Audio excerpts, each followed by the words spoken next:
Bloody hell. Can't believe it. Robbo's leaving? What am I going to do? It's all gone to shit. Hang on a minute. Nah. Don't get rid of me that easy, you fuckers.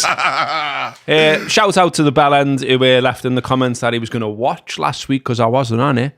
Afraid I'm still here, mate, so you can tune out right now, can't you?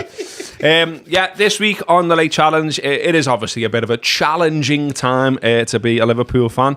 And with that in mind, and with some of the toxic conversations that are going on in and around Liverpool right now, I'm not going to bother with the live chat today because I don't want this to be another toxic conversation. What we're going to do instead is me and Mo are going to talk honestly about the Reds, which we like to think we do anyway, but specifically so this week. We are going to talk about the specifics of the defeat at Bournemouth after the positivity of the result in Marseille. But just a few little markers for context to kick us off about where we are. And look, it's not going to be sweetness and light, but neither is what Liverpool are doing right now, is it? So the Reds, as you'll know, are currently sixth in the Premier League, a point behind Chelsea in fifth, and 2 points behind Manchester United, who are now fourth. Now, not qualifying for the Champions League, given how rich it is these days, would be a huge no for the Reds. So that's lurking now. And the last Premier League win for the Reds was in December. The 2-1 win on the 27th against Wolves. So it's now a defeat and 4 draws in the last 5. We are 20 points. 20 points, 36 v 56, and 21 goals, 35 v 56, down on this time last season in the Premier League. We've conceded 11 more goals than at the same stage, and it's 7 defeats now. And it was 1 defeat then. As defences of a Premier League go, it's not exactly fantastic, is it? Now, what I wanted to do first before we get into some of the detail is this seeming, I'm seeing this sort of growing thing from some quarters now about almost a surprise at some of the fan sentiment that's out there. And I just wanted to comment on that, really. I mean, for me, I always look at it and say, well, look, if you're going to make the game as expensive as it is, and you're going to make it omnipresent in our lives and have it discussed in the way it is, and this is how you all wanted it to go, the people who run football, then the other side of that coin is you are going to get disgruntlement when the experience of watching the games in the league is not great. Now, I've heard entitlement mentioned and things like that. So I just wanted to run through what a match-going fan would be looking at so far for the Reds in the Premier League. So in August, we kicked off with 3 out of 3 wins. Fantastic. Sound. Bit mad, but okay. September, we lost the game, but we also won 2 out of the 3 we played. So still, sound okay. Yeah, we can all live with that. October, played 3, lost 3. November, played 4, won 2, lost 2. December, played 5, won 3, drawn 2, lost 0. But not great football. And now January, played 5, won 0, drawn 4, lost 1. We've lost 10 games in all competitions this season. Now, last season, under the same manager, we lost to Nottingham Forest at Anfield in September, and we didn't lose another Premier League game until April at Fulham. We are now 14 points off the top. And I just think you can't have it always. This is, I'm talking about people at Liverpool now.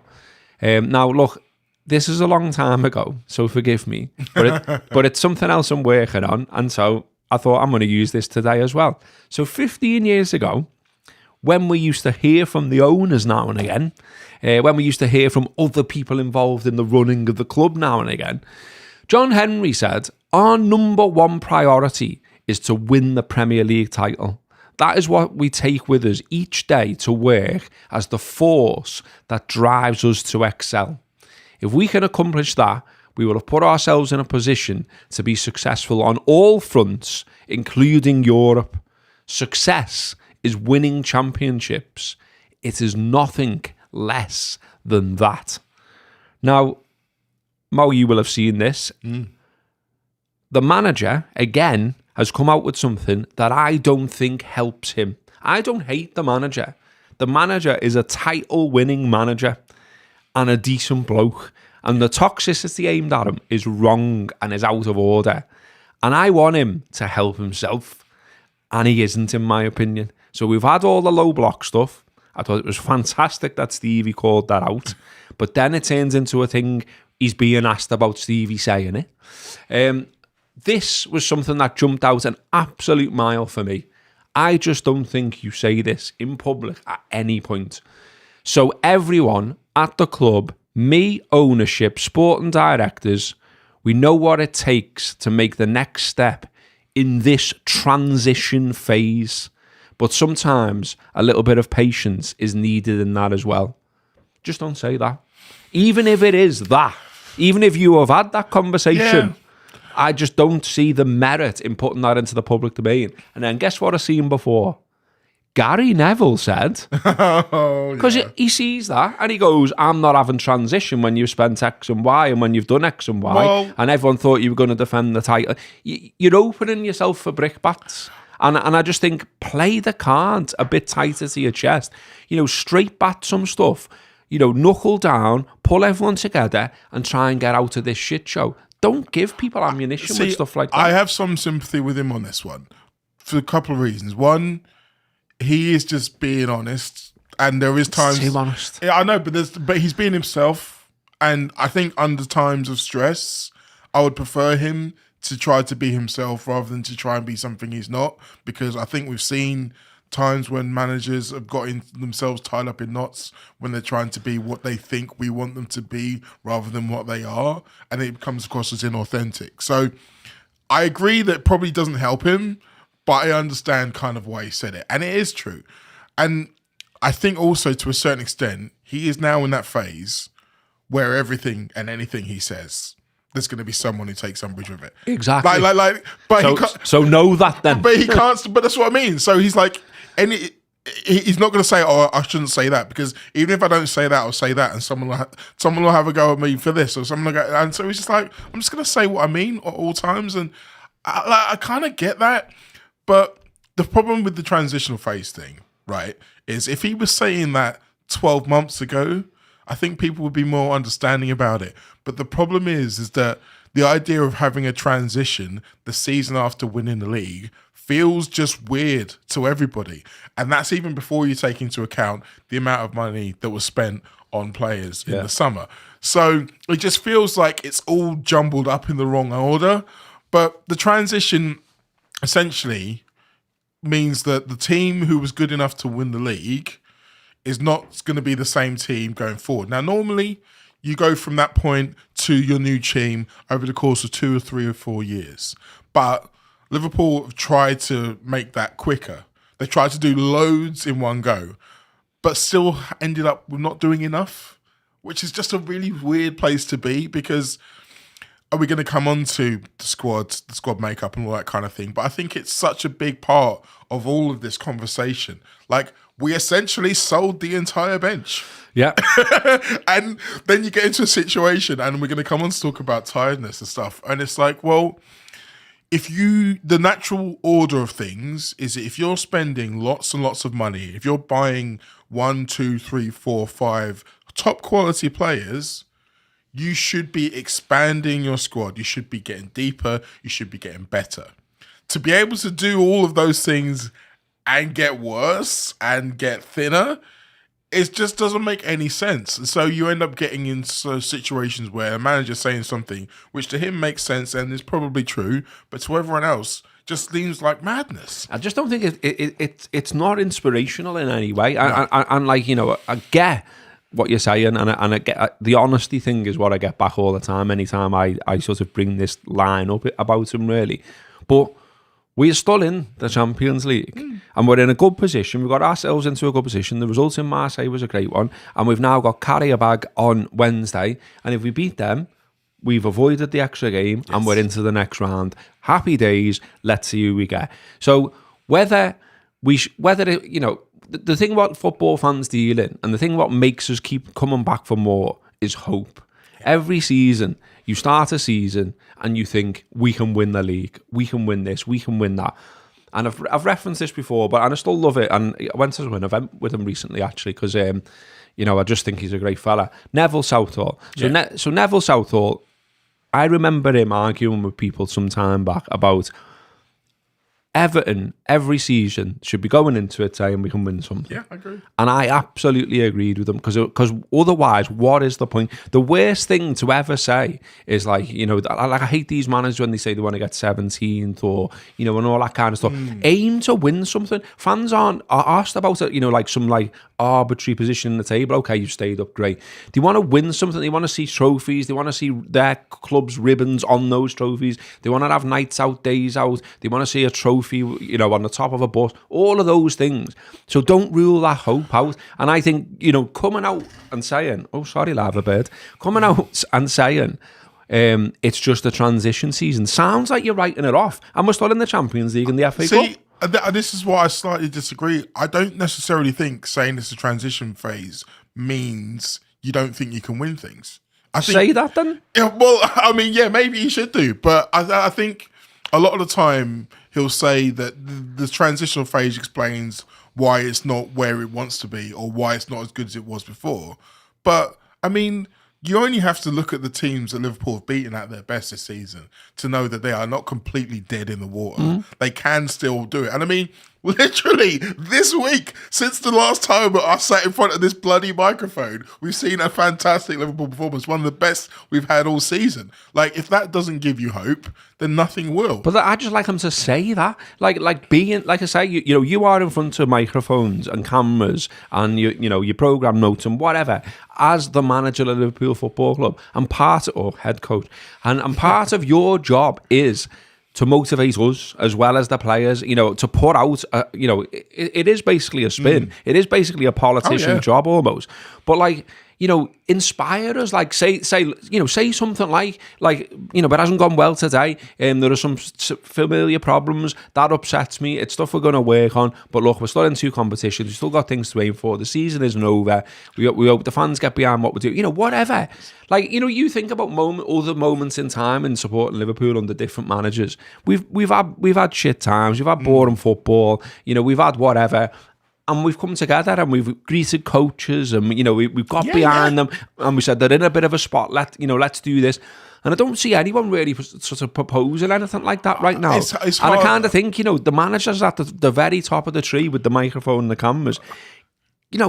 Engender some spirit in the club. So I didn't see the full version of the interview you're talking about.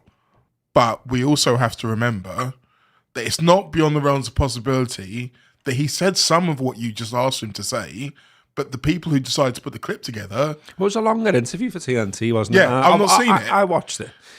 And, there was some of the stuff where he was sort of, again, for me, a little bit sort of over-explaining style of play and why, people are asking for attacking football and we have loads of the ball and it's hard to be attacking and fast if you've just got the ball and, and essentially it was another way of saying...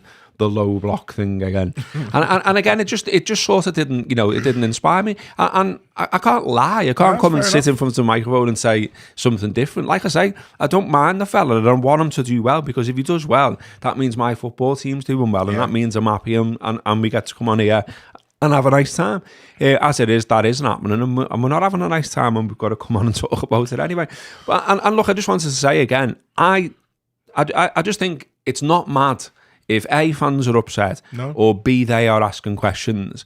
I'm not into booing in the ground. I've talked about that at length before. I don't really feel the need to go back into it again. But I just don't get it, really. It's just a bit weird. It's your club, it's your team, and it's all a bit pantomime, and I'm not into it personally.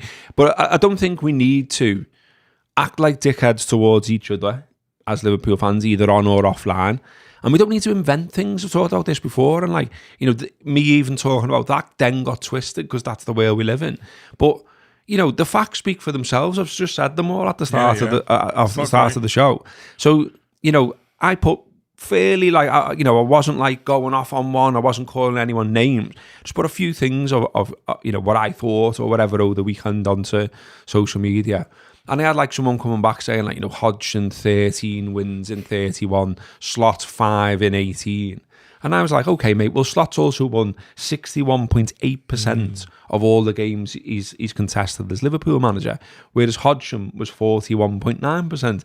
So, he's not Hodgson. So he's won the fucking league. This is the thing. I'm glad you brought this up, because this is something that I've been really curious of, is that seen loads of people try to compare him to Roy Hodgson, or try to say that this is the worst they've ever seen. I don't understand why people are so desperate for it to be the worst I've ever seen, for it to be, I can't believe this is so bad. So I got a friend of mine who messaged me saying like, the last time Liverpool defended the league and it all went tits up, was it this bad? And I messaged her back saying, it was worse than this.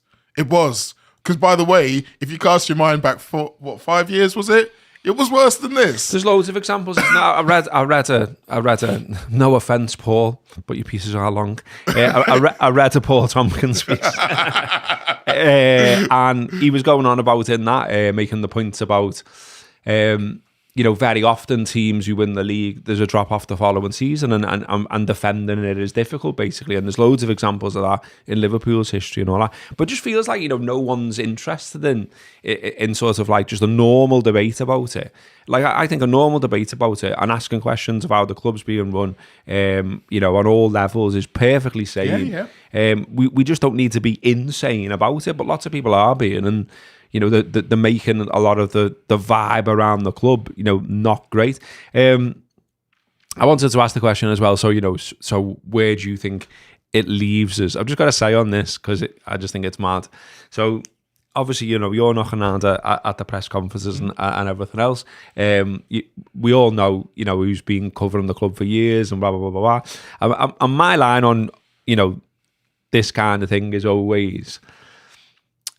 For forevermore, when it was newspapers, when it was online, when it was both, you've always had people who'll put stuff out there and you're like, And then you've had people who'll put stuff out there only when they're 100% sure it's sourced and all the rest of it. Yes. And there are definitely people who are putting stuff out there right now for clout, and it's bollocks. Do you know what I mean? Like, I've seen... It always seems like more, it seems like whack-a-mole, like more pop up around times like this. And you're like, who are you? I've never heard of you. And do you know what I mean? And they're putting us to like, the club has had a meeting and blah, blah, blah. And, this, that, and the other. And I'm just like, listen, if that kind of thing happens, we will hear about it. It will happen. It will come out. They don't hide things. But equally, I think the club have been, we can all comment on how the club's being run right now. But I think one thing that has... maybe improved in recent times is that the walls do seem to have gone up a little bit, and there's been very little coming out of the club that the club wouldn't want to come out. So I saw this and it made me laugh, because I just thought, really? Yeah. So it was a tweet saying that Xabi Alonso has told Liverpool he wants Mickey van der Ven, Adam Wharton, Bradley Barcola and Michael Elise if he's to join them as manager. Fucking hell, mate. I want to cuddle up to Kelly Brook every night, but that's not going to happen either. And a VIP suite in Flares every Saturday night. I mean? It's just like, oh, come on. No, it's funny, like, it is so much easier now to pretend to be someone who knows something. And I mean, the whole ITK thing has been on the rise for the last 10 years or so, pretty much since social media's been going, but I feel like it's got bigger and better, or worse, right now. And you see it, and it's not just Liverpool. From doing my job, I get speaking to people at other clubs, and it's something that happens all around. Like, there were a couple of Man United blaggers who were putting out all these rumours about certain players, and then as soon as they were proved to be false, all the accounts just immediately disappeared. And people do, like you say, it's for clout. They take big swings in the hope of guessing right every now and then. And for a lot of people, if you guess right once or twice in a big way out of 10 or 12 swings, then people will remember and they'll go back to you, and suddenly you have this authority. But as you say, it's rubbish. Like, there have been times when I've known that about certain things that other people have been absolutely adamant is not the case. And I've been just like, Fascinating. I want to know who you spoke to get that idea. And I also think for us, the wider football world, it helps to have a little bit more critical thinking, because sometimes these people are trying to get you in by telling you things that you want to know. Classic example, right? I'm sure you saw the whole business around Trent Alexander-Arnold and about how Arbeloa apparently told him that he's got no future at Real Madrid anymore. Yeah. And suddenly that was all over Liverpool Twitter, and lots of people showering Schadenfreude down and saying, this is what you get. It's like, none of that's true. Like, Xabi Alonso, the manager who they spent a long time headhunting, brought into the building, basically got fired because he tried to get the Stars to run. And they didn't like it. And they didn't like it when they substituted him. And he ended up getting sacked. So you're telling me that the interim guy who was working with the youth team can suddenly have the power to come in and tell one of these Galacticos that they're leaving? Come on, use your brain, people, please. I'm begging you. It's mad, isn't it? It's just a mad old world in general, and a mad old football world on top of the mad old world right now. In terms of odds, I always say sort of, they don't mean anything other than being a bit of a barometer of where things are at. And the barometer does not look good for the current manager, it's fair to say, because Arne Slot is now favourite again to be the next Premier League manager to leave his position one way or another. So he is 13-8 on.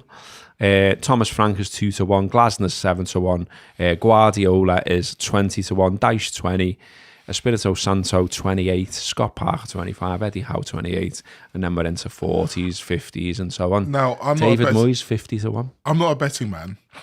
I do imagine that Slot and Thomas Frank have been tussling at the top pretty much every time one of the two. Yeah, it does go like that. But I looked at that list that you said.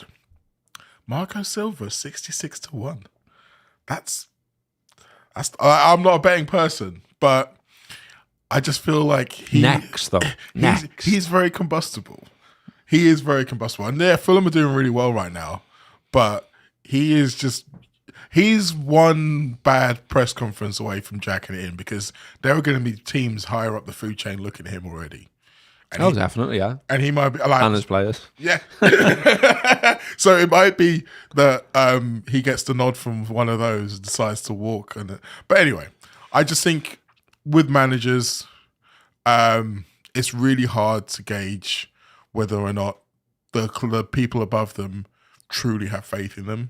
Because a lot of the time they'll come out and they'll say, the manager has the backing of X, Y, and Z, and then the next day they'll be gone. So you can't really fully trust in anything that they say. And then obviously you've got the fans and how they feel about them. So as much as Liverpool fans online and in lots of places seem to be losing faith with Arne Slot, what Thomas Frank is facing right now, the away fans are booing. The away fans are singing, "You're getting sacked in the morning." Yeah. That's worse toxic. to me. Oh, 100%. That's pure toxic, and that is something I'd really hope we wouldn't see at Liverpool. I don't think we would, to be honest. I mean, I think you're right to make the distinction around online and offline conversations and what it's like in grounds and ends and what it's like in the shit show toxic dump that is Elon Musk's social network. I'm fucking so close to just jibbing that place, you know what I mean? I just, I jibbed a lot of it and walk off into the sunset, who knows? But I was going to ask about the Slot thing then. We've got Karabakh on Wednesday. Surely we beat them. Come on. I mean, you say that, but I mean, that's going to be, now, we're talking about toxicity. If they came to Anfield and got a result, wow. So that they beat Frankfurt last week, Yeah, but they're shit. Yeah, but they're not that shit. Like a Karabakh, I forget where they are in the league, but they're not out of it. They've had some decent results. We assume that they're terrible because we've never heard of them, but they're not that bad. And then you look at other games. So Paphos, the Cypriot side, Chelsea struggled a little bit. 85th minute, they scored the winner. Yeah. Can you imagine what it's like if it's 0-0 on 85 minutes? I don't want to. So, in terms, I want it to be fun. Look, I want it to be fun so much. I wanted Liverpool to be able to score 2 goals at half time in the first half. Everyone have a nice drink at half time, come back out, sing them into the next round of Champions League. We all come out saying, like Vert and Ekatike is the new Toshak and Keegan. All of that gear. All of that gear. But, and I've said this on shows before, so it's not like I'm just pulling it out of the air. This Liverpool side are extremely unreliable at the moment. And that's Indeed. the problem. And that's me putting it mildly. That is putting it mildly. I just want everybody to be prepared for the worst. And when I say the worst, I mean it being tough. I personally still don't think... I think Liverpool will get a result, and they'll get the result that they need to stay in the top 8. But I don't think it'll be easy. I really wish I could say I think it would. But I mean, it's 3 home games on the run now, isn't it? So we've got them, and then we've got Newcastle at the weekend. 8 o'clock Saturday, and then Man City. Yay! Although, to be fair, I mean, I've watched quite a lot of City recently. I've watched them 2 weekends in a row. Are they the best team in the world? No. Are they really here? No. Look, it's not perfect for them either. Like they only got their first win in 2026 on Saturday against Wolves, and Wolves made it difficult for them second half. Like, City were weirdly flat. Unfortunately, I don't think that they'll be flat coming to Anfield. No. However, they do fit the description of the kind of team Liverpool have been good against recently. So I wouldn't be surprised to see the best version of us against them. That's the thing, isn't it? And I've got a section coming up where I'm sort of talking about, everyone's like wants to apportion blame to someone or another. When to me it's probably a bit of everyone. I mean, my next question was going to be, what about Richard Hughes? What about Michael Edwards? Apparently everyone, Edwards, Hughes and Slot, have all got 18 months left on their Liverpool contracts. The transfer window obviously closes this time next week. And sort of everything that's going on, i.e. inaction in the transfer window, the idea of Robbo going, but now he's not going. These are things that aren't Slot. I mean, or certainly not solely Slot. He did say when he came in that this is what he said when he took over. I dug this out today. So he said, this is Slot. I don't think there's much of a change between a head coach and a manager. It's just that by being a head coach, I can go in fully to the things I would like to do. So work with the team, prepare the team in the best possible way.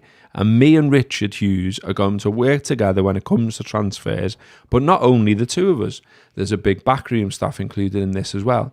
I think for me, it's the way I've worked always, and for me, it's the ideal way of working, because I can use the most of my time by working with the team, and the time that is left will probably be a bit for the family and a bit to talk with Richard about how we can strengthen the team. But we're already a really strong team. Now, that's obviously when he first came in. Now, what he definitely doesn't do is negotiate contracts, negotiate with potential signings, decide what's good money for a player, and now being the time we should take said money. I mean, I've been going back quite a lot, reading some stuff I wrote years ago, Moneyball stuff, selling players at the peak of their, which is basically what happened with Diaz, isn't it? So this huge change that went on in one window, 8 players sold, leaving us undercooked and all that kind of stuff. That's not solely on Slot. You can't possibly blame the manager for that. And when you look at last season, Diaz, as an example, was the top goal scorer in the Premier League, second top goal scorer in the Premier League with 13. Salah obviously gets 29 and 18 assists.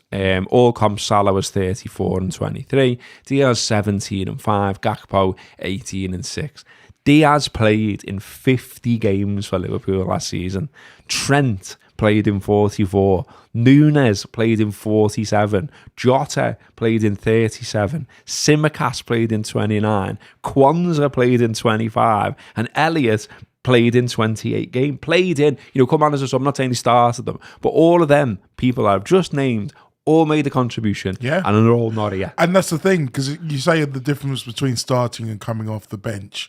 I think what it means is that if you've got someone who you trust to give 15, 20 minutes off the bench at the end of a game, then you are also protecting the guys who you want to start the game. You are meaning they're less likely to get into a situation where they are tired. And let's all remember, Liverpool did get tired around, well, not at this point in the season, maybe a month further down the line than we are now. They did get tired. And a lot of that was blamed on the fact that there wasn't enough players in the squad who were getting game time, who were getting minutes. Now, I wrote an article last week where I was talking about a load of players who are in the squad who Slot doesn't believe are good enough to start Premier League or Champions League games. Rio and Gamora and Trainioni are a slightly different case, because I think it's more a case of you don't want to give them too much too soon. You're trying to develop them. You don't want to ruin them by giving them too much. I thought you look good. But the fact of the matter is that we've got into a situation where there are still loads of players in the squad that the manager doesn't really fully trust. And that's where, in the terms of the squad building, the stuff that you said is Edwards and Hughes, I 100% agree. But this is where that communication, that collaboration that you mentioned, Slot mentioned at the beginning, that collaboration has led Liverpool to a situation where he's not got enough players that he wants. So it can't have been a surprise to Hughes and Edwards the way that Slot feels about Chiesa, the way Slot feels about Endo, because it was exactly the same as the way he felt about them last season. And yet they are, not only are they still here, but they are part of a very narrow squad. So if you're not picking them, you left yourself with very few options. And that is part of the squad building where everybody deserves some kind of blame. If you're the manager, you need to be, in my opinion, you need to be more forceful in saying, look, I can't use this guy. I need someone else. And if you're Richard Hughes and Edwards, you need to be better at saying, okay, well, this is the money that we've got. This is the budget we've got. These are the gaps that we've got. These are the ones we think we can have to fill. These are the ones we think we can probably get through with. And whatever conversations they had around that, they haven't panned out. Whatever backups or plan they had or fail-safe they had to their plan has not worked. So, again, it comes down to the fact, at what point do they sit back and go, well, how did that go? Not great. What do we need to do? Something different. Okay. When does that conversation happen? Does that conversation happen in the summer? I mean, the actual signings in isolation, aren't bad, are they? Like, this is another thing as well. You can make a case for every one of them, bar Isak, but he's literally, broke his leg. All of the others, I think, have started slowly but surely to come good, albeit, the left back doesn't cover himself in glory at the weekend, but before that, I think he'd been on a decent run. Frimpong starting to contribute, Vert starting to contribute in actual numbers as well as just things you can see with your eye.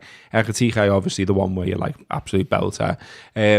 But they've made the decision, as you say, to sort of spend what they spent and the level of what they spent on a small number of players when they could have spent less on more. Do you know what I mean? And so, have you got this right? What's the plan? And I was on the overlap the other day, and talking to Carragher about this, and he was a bit like, I don't get when fans are saying they want to hear from Edwards or they want to hear from Hughes, and I was like, well, I do, because I know they don't do it, and so therefore they're likely to carry on not doing it.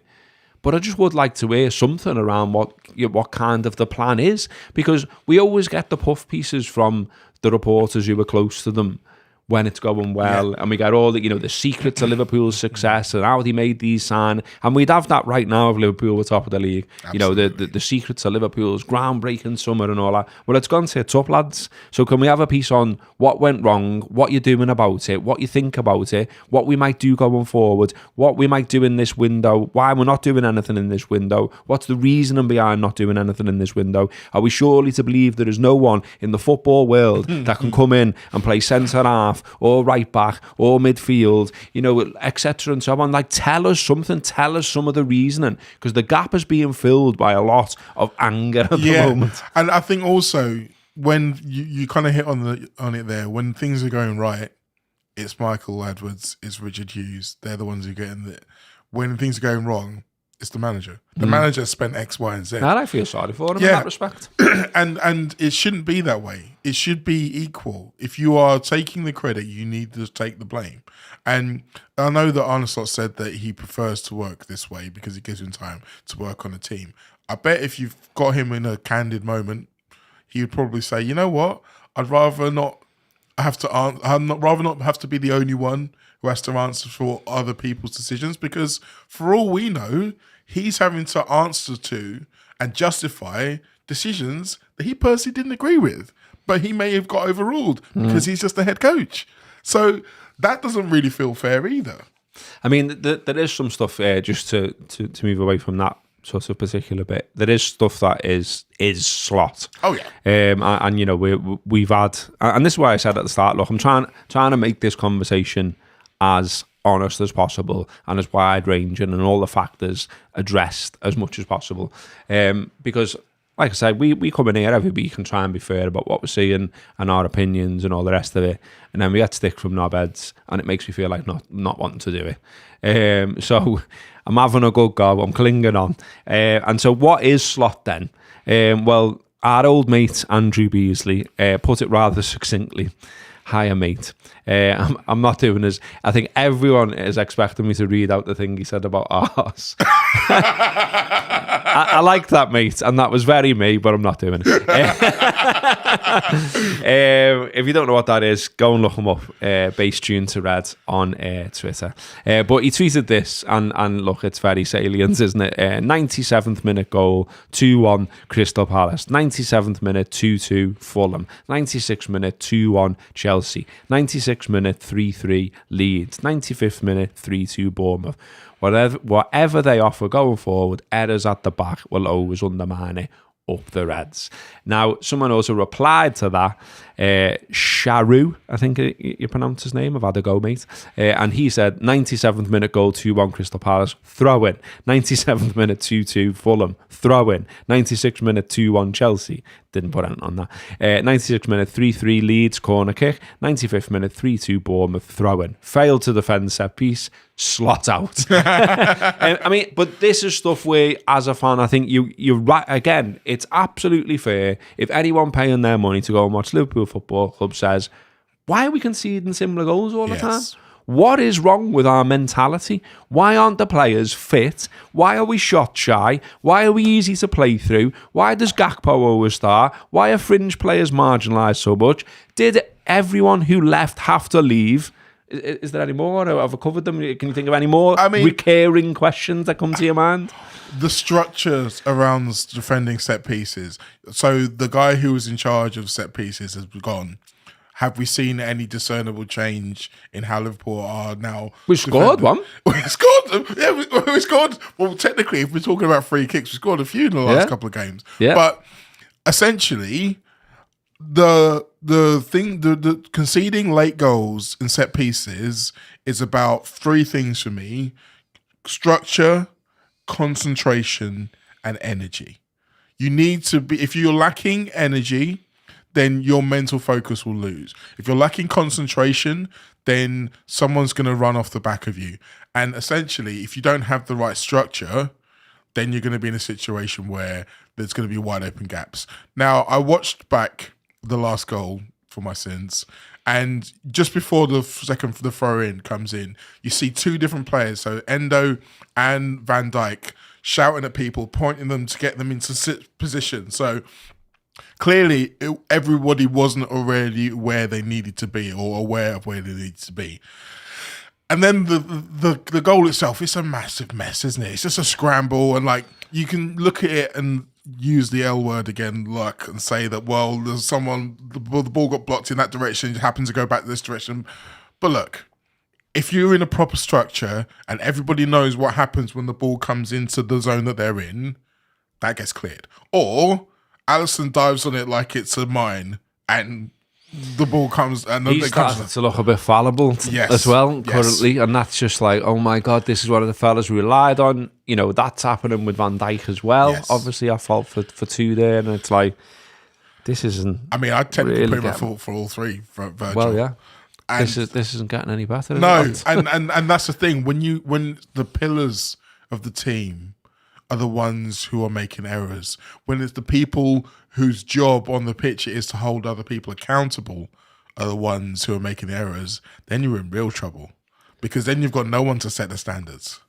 And I think that's where we are at the moment, because that's what keeps happening. Because if you're in a position where you're supposed to be the one who tells everyone what to do, and people are looking at you and pointing fingers at you, then the whole system can fall apart.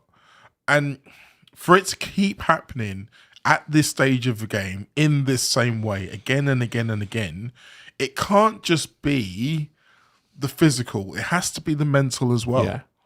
And doesn't that come from the manager or the coaching team or whatever? And, you know, the clips you're watching and the coaching you're getting on the training ground and all of the rest of it. Because, you know, you got players stepping out and one not, and, you know, and all kinds of things like that. And, you know, just... I know I said not looking at the comment. I've had to dip in because my conscience said, what if someone's thrown in a super chat? Okay. And we do have to say thank you to those people. It's just one person today, Jay or Jai. I think I've fucked your name up before in the past. Sorry, mate. But she says, has thrown £10 in, thank you, and has said, as long as we finish above the beast of Carrick's United, I'll call it a result this season. I have a permanent Fergie P to the SD. Please have a pint on me, lads. Jay or Jai from London. Thank you, mate. I mean, even that, I put that on the agenda somewhere saying, well, that's not helping either, is it? It's really not helping. You know, they've suddenly decided to beat Man City and Arsenal. And now I can guarantee you in their circles, they're like, ooh, we could get top 4 here. Yes. We could get top 4 or top 5, whatever you want to call it, because there's a acceptance, isn't there, that we'll probably get that 5th place. I think so. Because of performances of teams in European competition.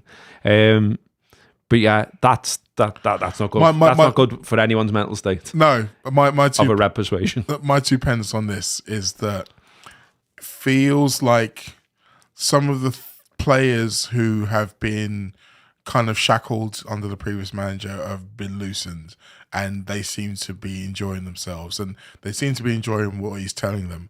Whether or not that will consistently happen, because look, we have to keep reminding people, if you're the teams fighting for 4th or 5th place rather than 1st and 2nd place, you are by nature more flawed, more unpredictable, and less reliable than the other teams. So when they have 2 good games in a row, there's no guarantee that they're going to do it in the 3rd. And again, we've seen Man United teams in the last 3 or 4 or 5 years do what Liverpool have been doing. Look good against the good teams and bad against the bad teams. And it's like what you just said earlier on, isn't it? About you'd expect a performance from Liverpool against Manchester City because they seem to be able to find the gear in those games. So is this what we've just seen from Manchester United, and what happens when they play Fulham?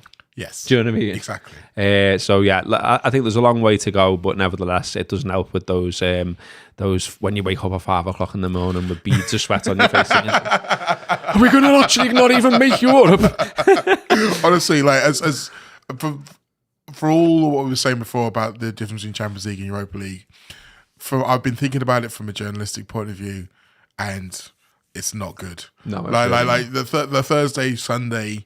No. Oh no! Can't face that.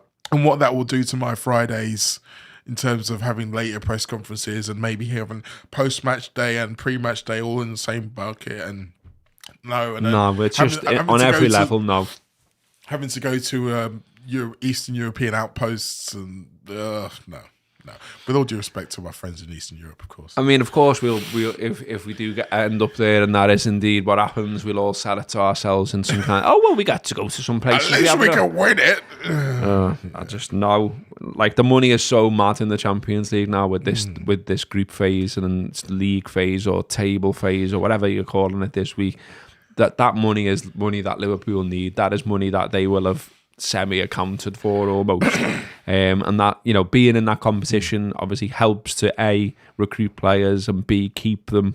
And I don't know, I mean, like, I can see people online talking about, like, you know, undoing good work of however many years and all this, and I'm like, oh no. Europa League finals in Frankfurt next year, by the way. No, I'm kidding. Right, what else do we need to talk? I mean, we haven't actually even talked about the Bournemouth game, but we will do at some point. We've got a subscriber show there as well. So if we run out of time on this show, we can always. I feel like we did a really good job of avoiding it to this point. We have, yeah. I mean, it just feels like there's so much other stuff to talk about. I think, have we done about 40 minutes? Yeah. So we're still good for the moment. So a few things, like sort of things that are still issues and things that are still kicking around and things that people are still talking about and wondering whether it will reignite. I'm talking about Mo Salah. So don't think he's been great. No. He's not taking chances. He's not even having a shot. He's not alone in that. No. Vert is doing that as well. That was on my little ranty list I said before. Why are Liverpool shot shy? I don't know. Why are we only generating 0.89 XG against Bournemouth, who aren't very good, and I've got loads of players missing and I've sold to Menyo and all the rest of it. Like, what is that? So I think it's different between Wirtz and Salah, personally. So with Wirtz, there's been a few times this season where he's taken too long to make his mind up, and then the chance is gone. There was one of those in Marseille where Ekitike did a really nice little move, plodded the ball into him on the edge of the area, and it was like he wasn't sure whether to shoot or pass, and then in that second, the moment had gone.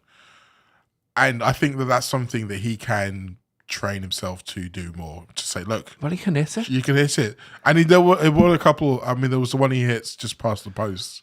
I don't know what time that was, but it was in the point in the second half. Oh yeah. And you think, okay, please, more of that, please. With Salah, look, I don't want to feel like I'm condemning him too soon, because we always say, write off Mo Salah at your peril. But look, there was an element where we've spoken about how he's, over the last few seasons, he's become more of a creator as well as a scorer in previous seasons. I think he's been top of the assist charts 2 seasons in a row. It almost seemed to coincide with Nunes coming into the building.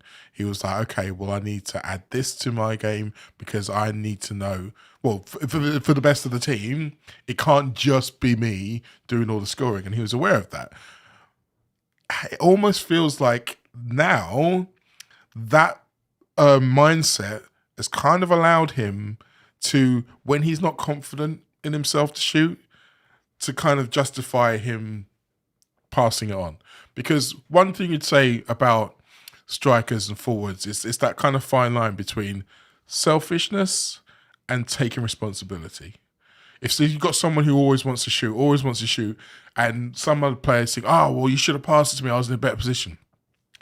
Shooting, scoring, that's one of the biggest responsibilities of any player in a football team. If you're the guy who's got to score the goals, the pressure's on you.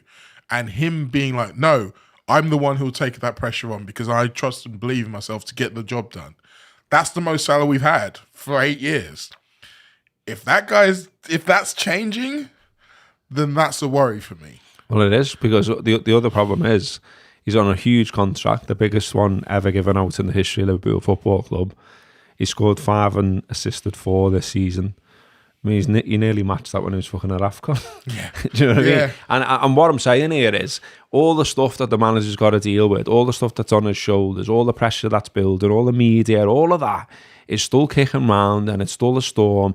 And my point being, does there come a point when he's looking at who he's got and who we're playing, where he dares to consider dropping him again, considering what came last time? Do you know what I mean? Yeah. But equally, you know, you're watching these couple of games he's come back since AFCON, and look, he's not alone in not playing well. No, not at all. But my point's being, it's just another thing for him where he must be thinking, I'd love you to be like giving me a review. Yeah, you know what I mean? Yeah. To take this one thing off my table. Yeah, exactly that. Exactly and, that. Yeah, I wouldn't put it past him to find a gear.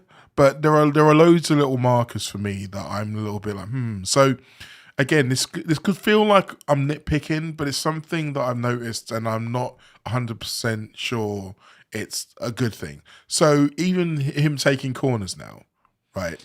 So and hovering around free kicks all the time. He never scored one. I don't get that. I don't get it at all. Like, no offense to him, why is he there? It's like, and there was even like a point from a pundit where they were going like, oh, it was good that Szoboszlai like brushed him away and obviously scored. And I'm like, Yeah, because he probably said, "What? You don't score free kicks, mate." But so the little back heel from Szoboszlai, you could tell that was his idea because if you're watching him, he actually does the kind of little foot motion when he's talking to him, but no one got onto it. But so it's almost like that's his.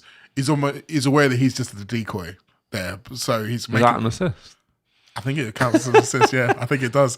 But the corner thing, I think, is worse for me because if you think back to when Liverpool were good at scoring from corners, how many goals did Mo Salah score from standing on the edge of the box, waiting for the defenders to clear the ball to the edge of the box, controlling it and smashing it in?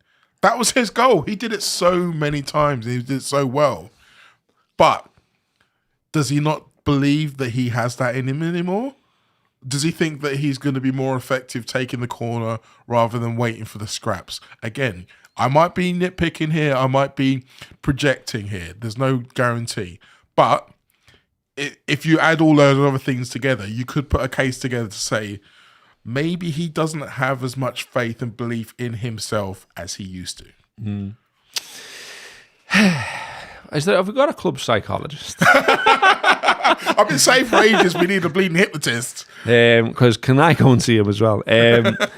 Brace DeVille, a regular in the comments, has thrown in $5 and says, I think it's time to either sack Slot or back him because not doing anything is negligent.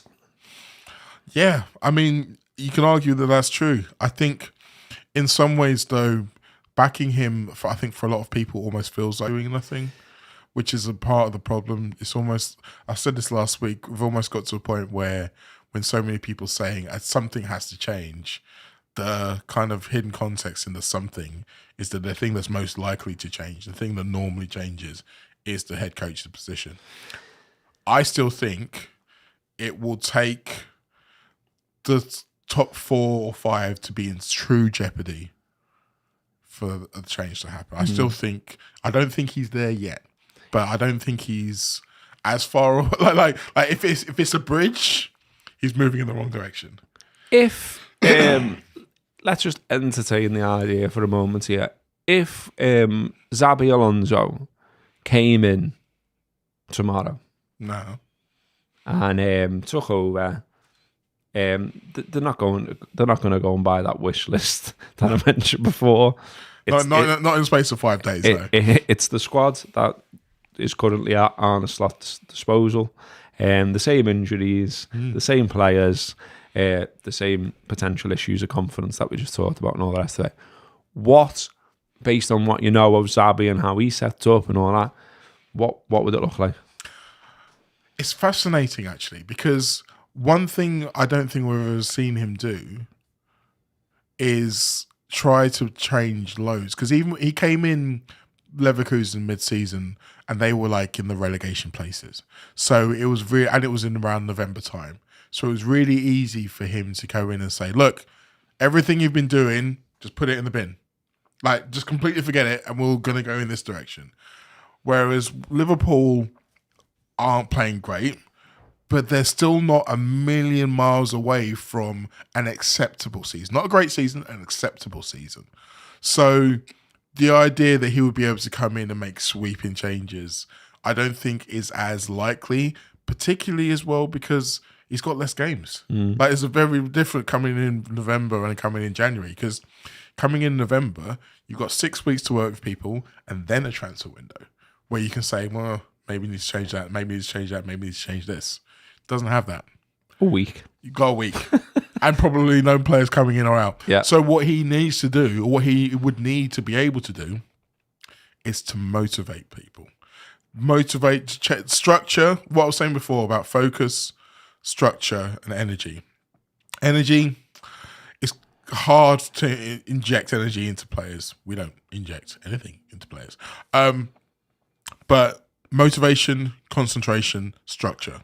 Those are things that he can change in terms of how you defend in certain situations, how you approach certain situations. I also think there's an opportunity for some of the players I was saying before that Slot doesn't believe in, whether or not he suddenly does believe in them or not. They might suddenly feel clean slate, isn't it? Yeah, they might feel like they've got more of a chance. They might. I would never question the effort that players are putting in now, but you never know that if you feel like you're going to get more out of it, then subconsciously you might start giving them an extra 5-10%.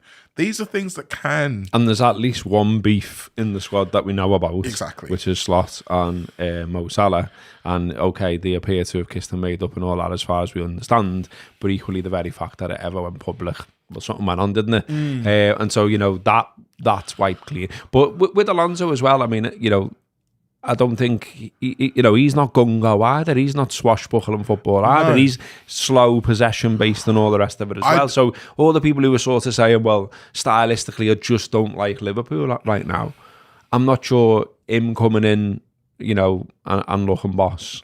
The team actually plays in a majorly different way. No, that's the other thing. And I don't think he would want to change too much at this point anyway, because again, you're running the risk of making it worse and confusing players if you try to give them too much to do in too short a space of time.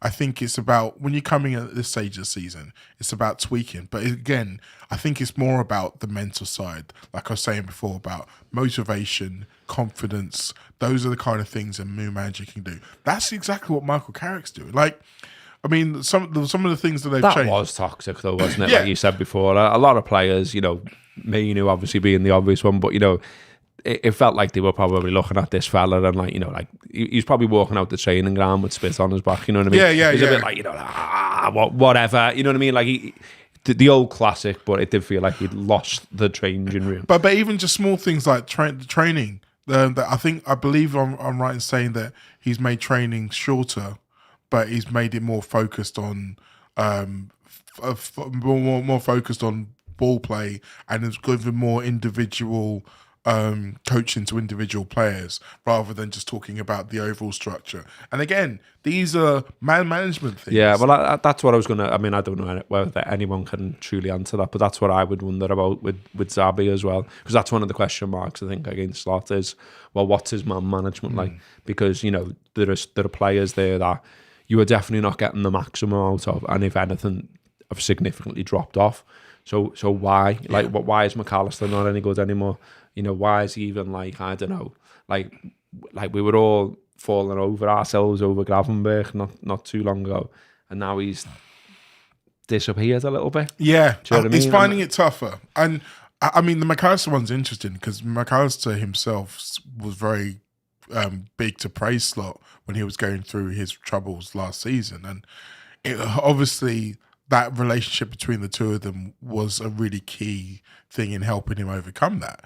But you're right, there are some other players who you wonder about. And again, this ties into some of the reports that we heard about the impact of Johnny Heitinger around the squads and how he was the conduit and almost like the individual man, where Slot was more of the big ideas fella. And will that change the dynamic of everybody in the squad? And what's Van Bronckhorst like and all that kind of stuff? Yeah. These are, again... we don't know because we haven't had any of those secret pieces that appear when everything's going well. Anyway. Hey, don't look at me. Look, we've got loads more to talk about, to be honest, which I'm quite glad about, because with the subscriber show, it's just... I've thrown a load of shit at the wall. I mean, not a load of shit. But what I mean is, like, ideas-wise, there wasn't one particular focus. There's just, we could talk about this, and this. As it stands, we're going to do a bit more footy chat over there, I think, now. So we basically haven't talked about the Bournemouth game, which is good, isn't it? Maybe best. But there are bits out of that we need to mention, I think, that we haven't done so far. We want to talk a little bit about Europe as well, about the game in the week, about Liverpool's current situation in Europe, and could we indeed go and do something in Europe? Because does it feel like, a bit of sweetness and light compared to what we're doing domestically? I've also, here's what I've got, other stuff that I've got down for the subscriber show. I've got the Great British Parcel Mystery, which, if you want to know what that is, you'll have to come over and find out. You do want to know. I've also I've come up with a new idea.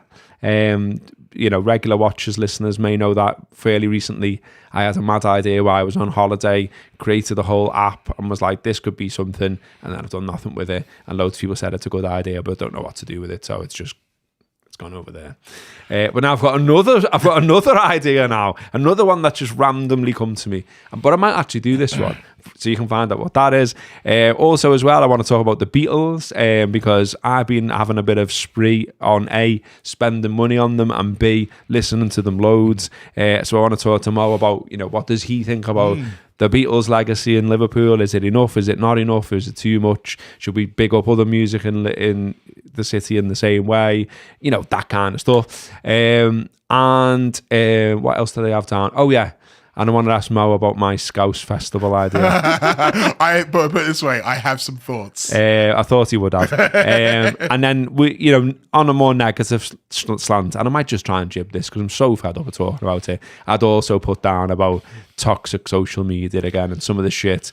And some of the shit I know I've had, but I don't know if Mo's had anything, but I was going to ask him about that. And also there's this idea kicking around, which I think is a good one, about potentially banning it for kids. It's fucking shite. And I think we should, in short. But anyway, if you want to hear us talk about any of that, and obviously you're supporting us by doing so, then do get on the Patreon. £4 a month, keeps the lights on, keeps the whole thing going.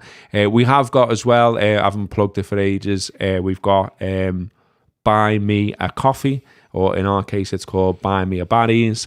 If you don't want to subscribe to more shows but you just fancy helping us, you can go to that and throw in whatever you want. Just look up the Late Challenge, Buy Me a Coffee, you'll find it easy enough, and then do what you want from there on in. And if you're not into any of that, and you just watch the free stuff, well, nice one. It all helps, like I say. If you've never clicked the subscribe button on the YouTube channel, that is free to do, and that helps us in terms of the numbers going up, the algorithms, it being seen, people seeing it and go, oh, they've got 16.1k subscribers, maybe it's worth watching, that kind of stuff.